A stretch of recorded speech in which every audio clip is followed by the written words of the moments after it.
What do you know about shutter speed?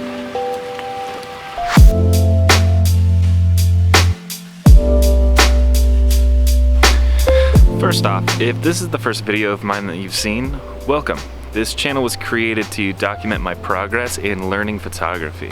Now, since I've just started learning myself, these videos aren't really meant to be tutorials, but more of a point of view where I can share my experiences in learning a new skill. So last week I experimented with aperture settings with my camera set to aperture priority mode. This week I'm going to continue that dive into what's known as the exposure triangle, or aperture, ISO, which I'll get into a little bit later, and shutter speed, which is what I'm going to start playing around with now.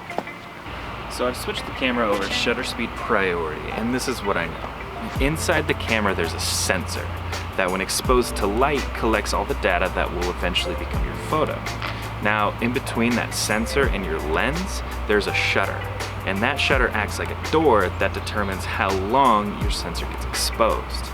So I've got a pretty good idea of what kind of image I want to capture, and I just have to find the right spot.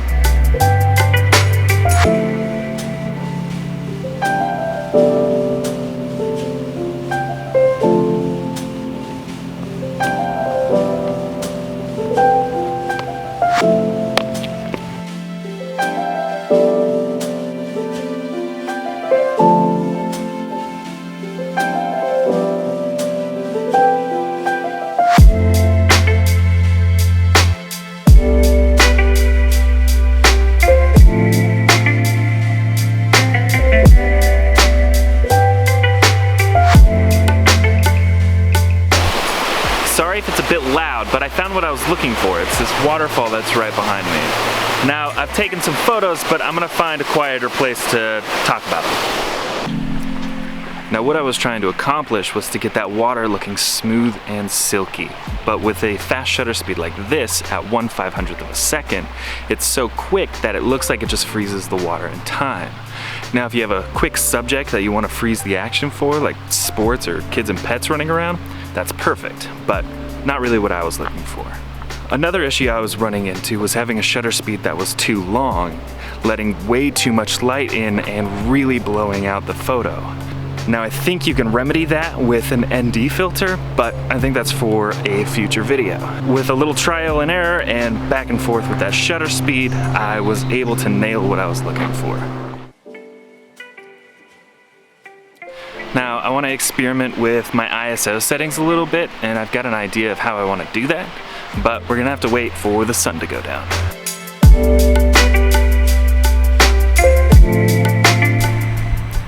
I came to one of my favorite buildings, the State Capitol building, to take some photos and experiment with ISO settings. Now, the ISO determines how sensitive your sensor is to light. The higher the ISO, the more data your sensor can collect in low light settings. But you have to watch out because high ISO also introduces grain. Now, to reduce the grain in this photo, I lowered my ISO all the way down to 100. But with such a low ISO, the sensor is going to need more time to be exposed to more light. So I had to lengthen my shutter speed to 8 seconds. And just like that, we've got a much clearer photo with way less grain. My battery is about to die, but I'm hoping I can get off one more shot before the end of the night. So I was able to get that shot off right before my camera died. It's one that I've been wanting to get for a while now. You see, right down the street from my house, there's this bridge that I cross every day to get to work. And I've always thought it would be pretty cool to get a long exposure of the cars driving underneath it at night. And with what I learned today, I was finally able to pull it off. With that being said, I'm gonna call it a night. So if you like the video, go ahead, hit that like button. If you wanna keep following the progress, hit subscribe, and I will see you in the next step.